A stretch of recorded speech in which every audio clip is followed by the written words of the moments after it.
is Yudhishthar Reddy. Welcome to IRAS Academy. Students, ఈ వీడియోలో మనం Group 4 Paper 2 explanation చూద్దాం. First question, a man spends 1600 per month on an average for the first 3 months, 1550 for the next 4 months, and 1800 per month for the last 5 months, and saves 5200 a year. What is his average monthly income? ఒక వ్యక్తి ఒక సంవత్సరంలోని మొదటి 3 నెలలు నెలకు 1600 చొప్పున ఖర్చు పెడుతున్నాడు. తర్వాతి 4 నెలలు 1550 చొప్పున, చివరి 5 నెలలు 1800 చొప్పున ఖర్చు పెడుతున్నాడు. సంవత్సరం మొత్తం మీద అతను 5200 రూపాయలు పొదుపు చేస్తున్నాడు. అయితే అతని యొక్క సగటు ఆదాయం, నెలసరి సగటు ఆదాయం కావాలి. సో ఆదాయం కావాలనుకుంటే ఆదాయం ఈజ్ ఈక్వల్ టు మనకి తెలిసింది ఏంటంటే పొదుపు ప్లస్ ఖర్చు అండి. ఓకే, ఆదాయం ఈజ్ ఈక్వల్ టు పొదుపు ప్లస్ ఖర్చు, income is equal to expenditure plus savings అవుతుంది. ఓకేనా? సో ఇప్పుడు మనం ఆదాయం కావాలంటే పొదుపు ప్లస్ ఖర్చులను ఏం చేయాలి? కలపాలి. సో పొదుపు ప్లస్ ఖర్చులను కలపాలనుకుంటే 1 ఇయర్ మొత్తానికి కలిపి 5200 పొదుపు ఉంది. కానీ అక్కడ ఖర్చు మాత్రం ఫస్ట్ 4 మంత్స్ 3 మంత్స్కి, తర్వాత 4 మంత్స్కి, తర్వాత 5 మంత్స్కి అలా ఇచ్చారు. సో దాన్ని 1 మంత్కి కన్వర్ట్ చేసుకుందాం, అప్పుడు మనం యాడ్ చేయడానికి ఈజీగా ఉంటుంది. సో అప్పుడు 1 మంత్ ఖర్చు కావాలనుకుంటే ఫస్ట్ 3 మంత్స్కి ఎక్స్పెండిచర్ ఎంత ఉందండి? 1600 ఉంది, రైట్. నెక్స్ట్ 4 మంత్స్కి 1550గా ఉంది. లాస్ట్ 5 మంత్స్కి 1800గా ఉంది, 1800గా ఉంది.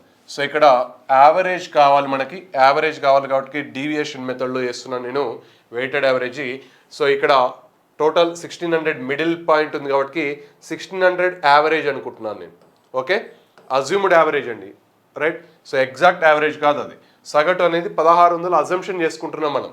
సో ఇక్కడ 0 అవుతుంది.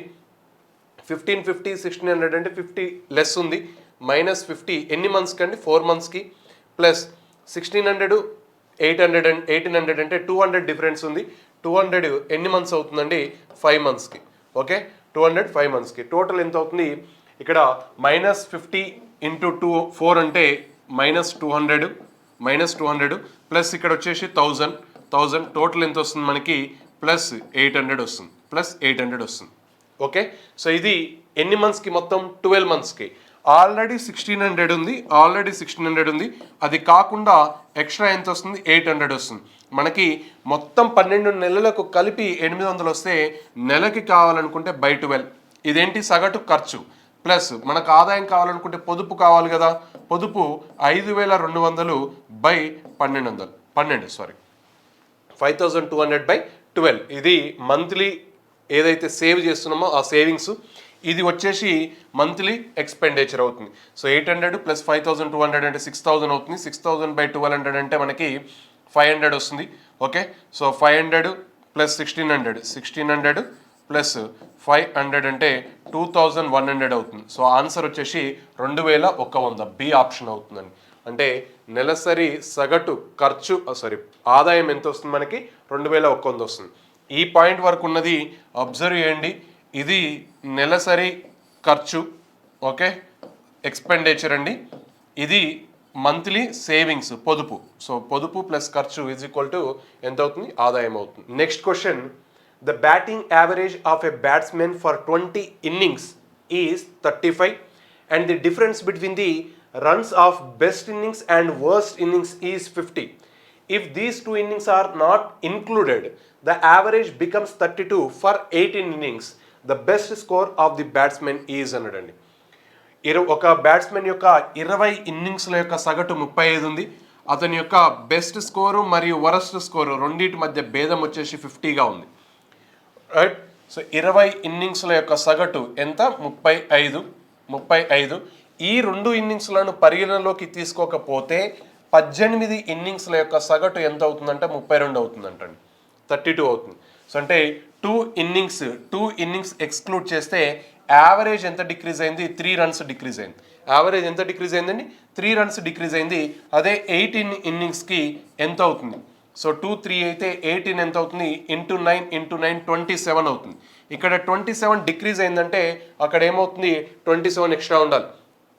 ఏదైనా గ్రూప్లో నుంచి మనం నెంబర్ తీసేస్తున్నామంటే నెంబర్ తీసేసినాక సగటు ఇక్కడ తగ్గింది అంటే, సగటు తగ్గిందంటే మనం ఎక్స్క్లూడ్ తీసేస్తున్న సంఖ్య సగటు కన్నా ఇక్కడ ఎంత తగ్గితే అంత ఎక్కువ ఉంటుందండి. ఓకే, ఒకవేళ ఇక్కడ పెరిగింది అనుకోండి తీసేశాక, సో ఇక్కడ ఎంత పెరిగితే ఈ విలువ అంత తక్కువ ఉన్నట్టు. ఇప్పుడు మనకి ఆ 2 ఇన్నింగ్స్లు తీసేయడం వలన మొత్తంగా ఎంత తగ్గింది, మనకి 27 తగ్గింది. అంటే తీసేస్తే ఇక్కడ 27 తగ్గిందంటే అర్థం ఏంటి, మనం తీసేసిన నెంబర్స్ సగటు కన్నా ఎంత ఎక్కువ ఉండాలి, 27 ఎక్కువ ఉండాలి. ఆల్రెడీ ఎంత ఉంది, సగటు 35 ఉంది. సో ప్లస్ 27, సో టోటల్ ఎంత అవుతుందండి, 35 + 27 అంటే 50 + 12 62 అవుతుంది. ఇది ఆ 2 ఇన్నింగ్స్ల యొక్క సగటు అవుతుంది. ఆ 2 ఇన్నింగ్స్ల యొక్క సగటు 62. సో ఈ సగటు 62 అయితే మనకి కావాల్సింది ఏంటంటే బెస్ట్ స్కోర్ కావాలి. బెస్ట్ స్కోర్ కావాలనుకుంటే సింపుల్ అండి, సగటుకి యావరేజ్, సో డిఫరెన్స్ ఏదైతే ఉందో దాన్ని బై 2 చేసి కలపండి. ఓకే, బై 2 చేసి కలిపితే 62 + 50/2 అంటే 25 + 62 అంటే 87 అవుతుంది. 87 అవుతుంది. అంటే బెస్ట్ స్కోర్ ఎంత, 87. సో ఆన్సర్ వచ్చేసి 87. మనకి బెస్ట్ స్కోర్ కావాలనుకుంటే డిఫరెన్స్ బై 2 చేసి యావరేజ్ క్యాట్ చేయండి. లోయెస్ట్ స్కోర్ కావాలనుకుంటే, వరస్ట్ స్కోర్ కావాలనుకుంటే మైనస్ చేసి బై 2 చేయండి. Okay, next question. In an examination in which full marks were 2500, A got 10% less than B, B got 25% less than C, and C got 20% less than D. If A got 540, then what percent of the full marks was obtained D అన్నాడండి. Continuous percentage అండి. Okay, ఒక పరీక్షలో మొత్తం మార్కులు 2500. ఏ అనే వ్యక్తి B కంటే 10%, B C కంటే 25%, C D కంటే 20%. కంటిన్యూస్ పర్సంటేజ్ ఇచ్చాడండి. ఫస్ట్ అండ్ లాస్ట్ రిలేషన్ ఇచ్చాడు. ఫస్ట్ ఇది ఇచ్చి లాస్ట్ ఫైండ్ అవుట్ చేయమంటారు. A to B, B to C, C to D. A D అనేది ఏ ఇచ్చారు, D కనుక్కోవాలి. Simple, 10% less. ఫస్ట్ ఏంటి, A got 10% less than B అన్నామండి. 10% less అంటే 9, 10 అవుతుంది. B వాల్యూ 10 తీసుకుంటే ఏ వాల్యూ ఏమవ్వాలి, 9 అవ్వాలి. B got 25% less than C అన్నాడు. అంటే C వాల్యూ 4 తీసుకుంటే B వాల్యూ ఏమవ్వాలండి, 3 అవ్వాలి. Next C got 20% less than D అన్నాడండి. 20% అంటే ఇది 5 తీసుకుంటే C ఏమవ్వాలి, 4 అవ్వాలి. 4 క్యాన్సల్. ఓకే, 9 × 3 27, 10 × 5 50. ఇక్కడ ఏ యొక్క మార్క్స్ ఎన్ని పార్ట్స్ ఉన్నాయండి, 27 పార్ట్స్. 27 పార్ట్స్కి అక్కడ వచ్చిన మార్క్స్ ఎన్ని, 540 అయితే D యొక్క మార్క్స్ 50 పార్ట్స్ ఎంత అవుతుంది, 50 పార్ట్స్ ఇంటూ 2 అంటే 1000 అవుతుందండి. 1000 మార్క్స్ వచ్చాయి. మనకు కావాల్సింది ఏంటండి, full what percentage of the full marks, percentage కనుక్కోవాలి. అతనికి వచ్చిన మార్క్స్ 1000 బై టోటల్ మార్క్స్ ఎంత, 2500 into 100. 2 zeros cancel, 25 4 times 40%. So answer వచ్చేసి D option, 40%. Okay, next question. Person A completes a work W1 in 6 hours while B complete another work W2 in 6 hours. If W1 is only equal to 2/3 of W2, W1 is equal to 2/3 of W2, right? Then the number of hours required for A and B together to complete both W1 and W2. W1 plus W2 మొత్తం పనిని పూర్తి చేయడానికి ఏ మరియు బీలకు ఎన్ని రోజుల సమయం పడుతుంది కావాలి. W1 అనే పనిని ఏ 6 గంటలలో చేస్తాడు, W2 అనే పనిని B 6 గంటలలో పూర్తి చేస్తాడు. W1 అనేది W2లో 2/3 వంతు అయితే W1 ప్లస్ W2 మొత్తం పనిని, ఈ 2 పనులను కలిపి ఏ మరియు బీలు ఎన్ని రోజుల్లో చేస్తారంటున్నాడు. అంటే డైరెక్ట్ క్వశ్చన్ 6 hours అవుతుంది. ఎందుకంటే మనం వర్క్ చేయాల్సింది ఏంటి, W1 ప్లస్ W2. W1 చేయాలి, W2 చేయాలి. ఎవరు చేయాలి, ఏ మరియు బీలు ఇద్దరు కలిసి చేయాలి. ఇద్దరు కలిసి చేస్తే W1 వర్క్ని ఏ చేశాడు అనుకుందాం, W2 వర్క్ని B చేశాడు అనుకుందాం. ఇతను చేయడానికి 6 hours టైం పడుతుంది. అదే 6 hoursలో B W2 పూర్తి చేస్తాడు కదా.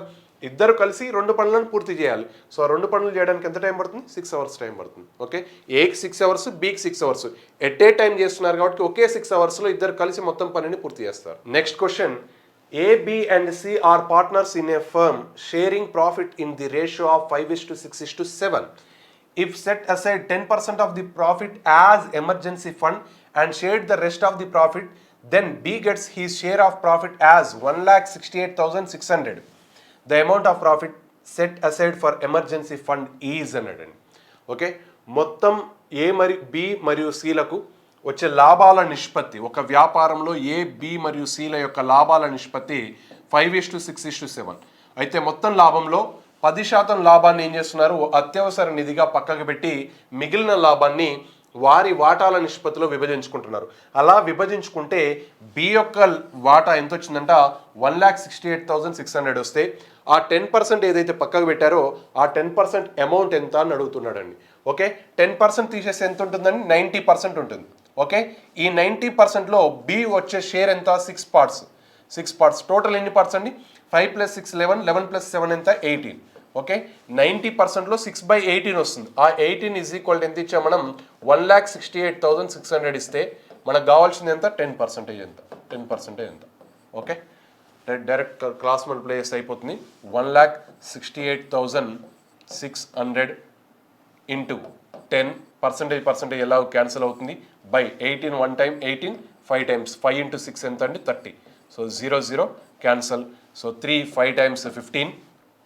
ఓకేనా, 5లో ఉండాలి. సో ఆన్సర్ వచ్చేసి ఒకటే ఆప్షన్ ఉంది, 56,200. Okay, next question. The average age of 8 men is increased by 2 years when 2 of them whose ages are 21 years and 23 years are replaced by 2 new men.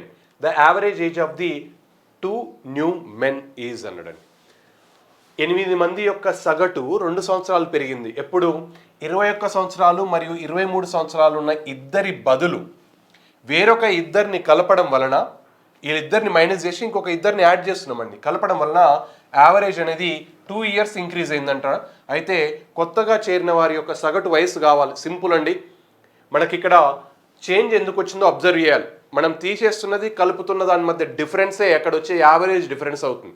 ఇప్పుడు మనం తీసేస్తున్నది ఎంత, 21 + 23 44 మైనస్ చేస్తున్నాం, ప్లస్ కొంత add చేయడం వల్ల డిఫరెన్స్ ఎంత వచ్చింది, 2 years డిఫరెన్స్ వచ్చింది.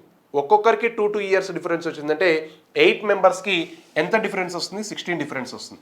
రైట్, సో -44కి ఎంత కలిపితే 16 అవుతుంది, ఎంత కలిపితే 16 అవుతుంది. ఇక్కడ x తీసుకున్నాం అనుకోండి, ఈ -44 ఇటువైపు వస్తే x = ఎంత అవుతుంది, 60 అవుతుంది. x = ఎంత అవుతుందండి, 60 అవుతుంది. అంటే ఆ కొత్తగా జాయిన్ అయిన వారి యొక్క మొత్తం వయసు ఎంత, 60 సంవత్సరాలు.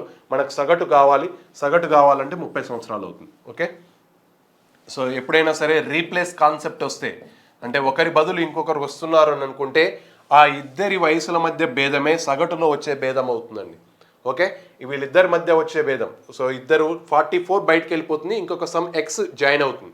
-44 చేసి +x చేస్తే మొత్తం టోటల్ ఎంత డిఫరెన్స్ వచ్చింది, 16 డిఫరెన్స్ వచ్చింది. అంటే 16 ఎక్కువ యాడ్ చేసినట్టే కదా, మనం తీసేస్తున్న దానికన్నా 16 ఎక్కువ యాడ్ చేస్తున్నాం కాబట్టి 60 అవుతుంది. సో యావరేజ్ ఎంత వస్తుంది, 30 వస్తుంది. 2 మెంబర్సే కాబట్టి 60/2 30. Next question, A.B is equal to √AB plus 1/√AB. So A∆B is equal to √AB minus 1/√AB అన్నాడండి. Simple question. సో అది పెద్ద కష్టపడాల్సిన అవసరం లేదు. ఈ సింబల్ ఉన్న దగ్గర ఈ ఈక్వేషన్ సబ్స్టిట్యూట్ చేయాలి, ఈ సింబల్ ఉన్న దగ్గర ఈ ఈక్వేషన్ సబ్స్టిట్యూట్ చేయాలి, డైరెక్ట్ ఆన్సర్ వస్తుంది. 4.B అంటే √4 × 9 36 అంటే 6 అవుతుంది, ప్లస్ 1/6 ప్లస్ ఇక్కడ 6 - 1/6 అవుతుందండి. -1/6 ప్లస్ 1/6 క్యాన్సల్, 6 + 6 ఎంత, 12 బై ఎంత, same as it is. Minus చేస్తున్నాం కాబట్టి ఇక్కడ ప్లస్ ఉంది కాబట్టి ఇక్కడ మైనస్ వచ్చిందండి, ఇక్కడ మైనస్ వస్తే ఇక్కడ ప్లస్ వస్తుంది. సో అంటే 1/6 ప్లస్ 1/6 అవుతుందండి. 1/6 ప్లస్ 1/6 అంటే 2/3 అవుతుంది. ఓకే, సో 2/6 అంటే 1/3 అవుతుంది. ఆ 3 పైకి వెళ్ళిపోతే 12 × 3 36 అవుతుంది. సో ఆన్సర్ వచ్చేసి 36. ఓకేనా, సో అదే సింపుల్ అండి. 6 + 1/6 మైనస్ ఆఫ్ 6 - 1/6 అండి. ఈ వాల్యూ ఏమవుతుంది, 6 + 1/6 minus into plus -6 minus into minus plus 1/6. So -6 + 6 cancel, 1/6 + 1/6 అదే కదా. 1/6 + 1/6 అంటే LCM 6 అవుతుంది. 1 + 1 2 అవుతుంది. 2/6 అంటే 1/3 వస్తుంది. 1/1/3 అంటే 3 మల్టిప్లై అవ్వాలి. 12 × 3 36. Next question, in a joint business A invest 20,000 for 6 months while B invested certain amount for the whole year. In the year end profit of 9,000, the share of A is 6,000. The amount invested by B is అన్నాడు. In a joint business, ఒక joint ఉమ్మడి వ్యాపారంలో ఏ యొక్క పెట్టుబడి 20,000 6 నెలల వరకు, B యొక్క పెట్టుబడి సర్టన్ అమౌంట్ తెలియదండి, మొత్తం ఇయర్ మొత్తం పెట్టుబడి పెట్టాడు.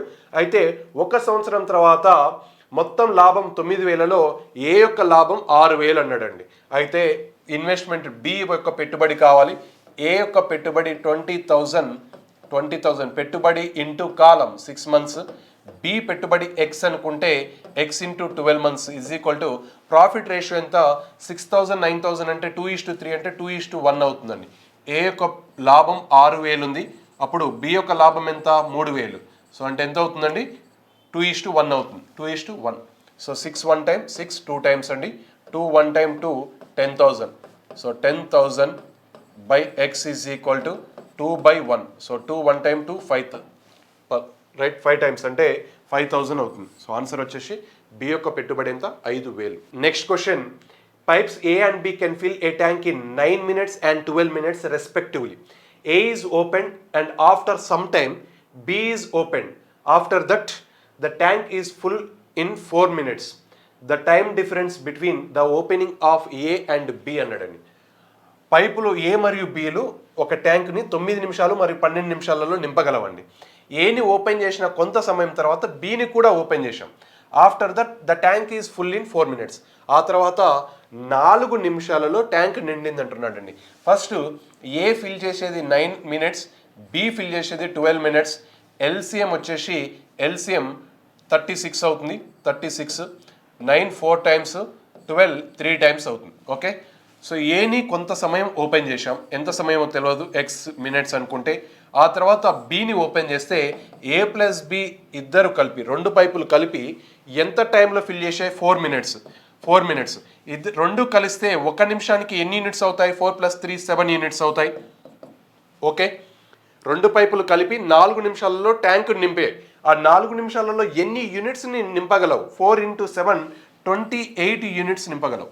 ఇవి 28 యూనిట్స్ నింపేసరికి ట్యాంక్ ఫిల్ అయిందంటే ఆల్రెడీ 36 యూనిట్స్ ఫిల్ అవ్వడానికి ఆల్రెడీ ఇక్కడ ఎన్ని యూనిట్స్ ఫిల్ అయి ఉండాలి 8 యూనిట్స్ ఫిల్ అయి ఉండాలి. 8 యూనిట్స్ ఫిల్ అయి ఉండాలి. ఓకే, ఇక్కడ 28 వచ్చేసరికి కంప్లీట్ అయిందండి. మొత్తం ట్యాంక్ నిండాలంటే ఎన్ని యూనిట్స్ ఫిల్ అవ్వాలి 36 యూనిట్స్ ఫిల్ అవ్వాలి. ఓకే, సో ఇక్కడ 28కి ఫిల్ అయిపోయిందంటే ఆల్రెడీ ఇక్కడ ఎన్ని యూనిట్స్ ఫిల్ అయి ఉండాలి 8 యూనిట్స్ ఫిల్ అయి ఉండాలి. 8 యూనిట్స్ ఫిల్ చేయడానికి పర్ మినిట్కి 4 యూనిట్స్ అయితే ఎన్ని యూనిట్స్ ఎంత టైం పడుతుందంటే 2 నిమిషాల సమయం పడుతుంది. ఏ 8 యూనిట్లను 2 నిమిషాలలో నింపుతుంది. ఇక్కడ 2 నిమిషాలు, ఇక్కడ 4 నిమిషాలు అండి. క్వశ్చన్ ఏంటి, the time difference between the opening of A and B అన్నాడండి. ఏ అండ్ బి ఓపెన్ చేయడానికి టైం డిఫరెన్స్ ఎంత ఉంది 2 hours ఉంది, 2 minutes ఉంది. సో ఆన్సర్ వచ్చేసి సి ఆప్షన్. ఏ ఓపెన్ చేసిన 2 నిమిషాల తర్వాత బిని ఓపెన్ చేశాను. Okay, next question, 3 trains A, B and C moving at speeds S1, S2 and S3 respectively take times T1, T2 and T3 respectively to cover a distance of x kilometer. If T1, T2, T3 20, 15, 12 then S1, S2, S3 అన్నాడండి. వరుసగా 3 రైళ్లు ఉన్నాయండి, A B and C 3 రైళ్లు S1, S2, S3 వేగాలతో ప్రయాణిస్తూ X kilometres డిస్టెన్స్ని, అంటే ఇక్కడ దూరం స్థిరంగా ఉందండి. ఎక్స్ కిలోమీటర్స్ 3 రైళ్లు కూడా ప్రయాణిస్తున్న దూరం అనేది సమానం. దూరం సమానంగా ఉంటే వేగము మరియు కాలాలు విలోమానుపాతంలో ఉంటాయండి. Speed and time inversely proportional. So ఇక్కడ T1 టైమ్స్ రేషియో ఎలా ఉంది 20:15:12గా ఉంటే స్పీడ్స్ రేషియో ఏమవుతాయి 1/20:1/15:1/12 అవుతుందండి. ఓకే, సో ఇప్పుడు 20 15 12కి ఎల్సిఎం తీసుకుంటే 60 అవుతుంది. 20 3 times, 15 4 times, next 12 5 times. So 3:4:5, 3:4:5. So answer వచ్చేసి బి ఆప్షన్. ఓకే, సో వేగాల నిష్పత్తి కాలాల నిష్పత్తి విలోమానుపాతంలో ఉండాలి. సో అది అబ్జర్వ్ చేస్తే direct answer. Next question, X income is 75% of Y's income and X expenditure is 80% of Y's expenditure. If X income is 90% of Y's expenditure, then find the ratio of X savings to Y savings అండి. X యొక్క ఆదాయం Y యొక్క ఆదాయంలో 75% అన్నాడండి. X యొక్క ఆదాయం Y యొక్క ఆదాయంలో ఆదాయం ఇన్కమ్ ఎంతండి 75% ఆఫ్, అంటే ఇది 100 తీసుకుంటే ఇక్కడ ఎంత అవుతుందండి 75 అవుతుంది. 75:100 అంటే 3:4. నెక్స్ట్ ఎక్స్పెండిచర్ ఖర్చు ఎలా ఉంది ఎక్స్ యొక్క ఖర్చు వై యొక్క ఖర్చులో 80%, వై యొక్క ఖర్చు 100 తీసుకుంటే ఇది ఎంత అవుతుందండి 80 అవుతుంది. అంటే 24 టైమ్స్ 25 టైమ్స్ 4:5 అవుతుంది. ఎక్స్ మరియు వైల యొక్క ఆదాయాల నిష్పత్తి 3:4, ఖర్చుల నిష్పత్తి 4:5 అండి. Income ratio 3:4, expenditure ratio 4:5. Next ఏమంటున్నాడు, X income is 90% of Y expenditure అన్నాడు. ఎక్స్ యొక్క ఆదాయం అనేది వై యొక్క ఖర్చులో ఎంత శాతం, 90%. అంటే 9/10, 9/10, 9/10. సో ఇప్పుడు ఎక్స్ యొక్క ఆదాయం బై వై యొక్క ఖర్చు, X income by Y expenditure is equal ఎంత అవుతుంది, 9/10. ఎక్స్ ఇన్కమ్ 9 పార్ట్స్ ఉంటే వై ఎక్స్పెండిచర్ ఎన్ని పార్ట్స్ ఉండాలి, 10 పార్ట్స్ ఉండాలి. ఇక్కడ అబ్జర్వ్ చేయండి, ఎక్స్ యొక్క ఇన్కమ్ ఎంత ఉంది, 3 పార్ట్స్ ఉంది. వై ఎక్స్పెండిచర్ ఎంత ఉంది, 5 పార్ట్స్ ఉంది. సో ఇది 9 and 10 ఉండాలనుకుంటే ఫస్ట్ 9 and 10 కావాలి. కాబట్టి ఇది రెండు ఈక్వల్గా ఉండేలా చూసుకుంటున్నాను నేను. ఈక్వల్గా ఉండడానికి ఫస్ట్ 3 and 5 ఈక్వల్ అవ్వాలంటే ఇది ఇంటూ 5 చేస్తున్నాను, ఇది ఇంటూ 3 చేస్తున్నాను. 5 × 3 15, 3 × 5 15, ఈక్వల్ అయిపోయినాయి. ఈక్వల్ అయిన తర్వాత ఎక్స్ ఇన్కమ్ 9 పార్ట్స్ ఉండాలి కాబట్టి into 9. Okay, next Y expenditure 10 parts ఉండాలి కాబట్టి ఇంటూ 10. Okay, into 10. ఏదైనా సరే మిక్చర్ అండ్ అలిగేషన్లో కూడా సేమ్ మెథడ్ చేస్తామండి మనం. ఫస్ట్ మనకి ఇక్కడ ఇచ్చిన కండిషన్ ఏంది, ఈ రెండింటి మధ్య నిష్పత్తి 9:10 ఉండాలి. అవి రెండు 9:10 ఉండాలంటే ముందు ఈక్వల్ చేసుకొని ఎన్ని పార్ట్స్ కావాలనుకుంటే అన్ని పార్ట్స్తో మల్టిప్లై చేస్తున్నాం. సో ఇక్కడ క్యాన్సిలేషన్ అవుతుంది కాబట్టి 5 1 time, 5 2 times క్యాన్సిల్ చేస్తున్నా. 9 × 3 27, 2 × 3 6, 6 × 4 24. ఎక్స్ యొక్క ఆదాయం ఇన్కమ్ 27 ఉంటే ఎక్స్పెండిచర్ 24 ఉందండి. సేవింగ్స్ ఎన్ని పార్ట్స్ అవుతుంది, 3 పార్ట్స్ అవుతుంది. నెక్స్ట్ 9 × 4 36, 2 × 3 6, 6 × 5 30. డిఫరెన్స్ ఎంత, 6. సో 1:2. సో వారి ఇద్దరి యొక్క పొదుపుల నిష్పత్తి ఎంత, 1:2. ఆన్సర్ వచ్చేసి A option. Okay, next question. 2 children A and B are playing a game. A can draw a picture in 30 minutes, B can erase it in 40 minutes. If A starts drawing and if the drawing sheet is passed on to these two alternatively for every 1 minute, then the time required to complete a picture for the first time. So ఇది 2019 APSI mains question అండి. ఇద్దరు children's ఉన్నారండి, ఇద్దరు పిల్లలు. వాళ్ళు ఒక drawing draw చేస్తున్నారు. అంటే ఏ 30 నిమిషాలలో డ్రా చేయగలడు, అదే పిక్చర్ని బి 40 నిమిషాలలో ఎరేజ్ చేయగలుగుతుంది, తుడపగలుగుతుంది. అయితే ఏతో స్టార్ట్ చేసి నిమిషం తర్వాత నిమిషం, అంటే ఫస్ట్ ఏ స్టార్ట్ చేశాడు, 1 minute డ్రా చేశాడు. డ్రా చేశాక బీకి ఇస్తున్నాడు. బి ఏం చేస్తున్నాడు, 1 నిమిషంలో ఎంత పాసిబుల్ అయితే అంత ఎరేజ్ చేస్తున్నాడు. మళ్ళీ ఏకి ఇస్తున్నాడు. ఏ మళ్ళీ 1 minuteలో డ్రా చేస్తున్నాడు. మళ్ళీ బి అలా చేసుకుంటూ వెళ్తే ఫస్ట్ టైం మొత్తం బొమ్మ పూర్తవడానికి ఎంత టైం పడుతుంది అన్నాడండి. ఆల్టర్నేటివ్ది ప్రాబ్లం. 30 40 అంటే ఎల్సిఎం వచ్చేసి 120. సో 30 4 times, 40 3 times అవుతుంది. ఇది మైనస్ అండి. Okay, first minute A work చేస్తే 4 units, second minute B work చేస్తే -3. అగైన్ మళ్ళీ ఏ వర్క్ చేస్తే 4 units, బి వర్క్ చేస్తే -3. ఇలా 2 minutesకి ఎన్ని యూనిట్స్ కంప్లీట్ అవుతున్నాయి, 1 unit కంప్లీట్ అవుతుంది. 2 minutesకి 1 unit కంప్లీట్ అవుతుందండి. ఓకేనా. సో 1 unit కంప్లీట్ అవ్వడానికి ఎంత టైం పడుతుంది, 2 నిమిషాల టైం పడుతుంది, 2 నిమిషాల సమయం పడుతుంది. Okay, 2 minutes, right. సో ఇప్పుడు మనకి ఎంత కంప్లీట్ అవ్వాలి, డయాగ్రామ్ కంప్లీట్ అవ్వాలంటే 120. డైరెక్ట్ 120 and 240 చేయకండి, ఇక్కడే మిస్టేక్ చేస్తారు చాలామంది. ఇక్కడ ఏ ఫిల్ చేయడం కంప్లీట్ అయిన తర్వాత, ఏ డ్రా చేయడం కంప్లీట్ అయిన తర్వాత ఫిగర్ కంప్లీట్ అయిపోతుంది కదా. క్వశ్చన్ ఏంటి ఇక్కడ, ఫర్ ది ఫస్ట్ టైం, మొదటిసారి బొమ్మ పూర్తి అవ్వడానికి ఎంత సమయం పడుతుంది అన్నాడు. ఏ లాస్ట్కి వచ్చేసరికి 4 3 4 3 4 3 అలా ట్రాన్స్ఫర్ చేసుకుంటూ వచ్చేసరికి 116కి వచ్చేసరికి 116కి వచ్చిన తర్వాత 116 వచ్చి యూనిట్స్ అయిపోయిన తర్వాత ఏ వర్క్ చేస్తే 4 units చేస్తాడు కాబట్టి 120 units అయిపోతుంది కదా. 120 units అయిపోయిందంటే డయాగ్రామ్ కంప్లీట్ అయినట్టే. డయాగ్రామ్ కంప్లీట్ ఫస్ట్ టైం అన్నాడు. మళ్ళీ బీకి పాస్ అవ్వాల్సిన అవసరం లేదు, ఇక్కడనే వర్క్ కంప్లీట్ అయిపోతుంది. కాబట్టి 116 వరకు ఎంత టైం పడుతుందో చూసుకోవాలి. ఈ 116 చేయడానికి ఎంత టైం పడుతుంది, 232 టైం పడుతుంది, 232 నిమిషాలు. ఆ లాస్ట్ 4 units చేయడానికి 1 minute టైం పడుతుంది. ఓకే, ఎప్పుడైనా సరే ఈ టైప్ ఆఫ్ ఆల్టర్నేటివ్ వచ్చినప్పుడు ఫస్ట్ పాజిటివ్ ఏదైతే ఉందో దాన్ని సబ్ట్రాక్ట్ చేయాల్సి ఉంటుంది. ఓకేనా. సో దాన్ని సబ్ట్రాక్ట్ చేసి చేయాల్సి ఉంటుంది, రైట్. 232 + 1 ఎంత అండి? 233. సో ఆన్సర్ వచ్చేసి డి ఆప్షన్.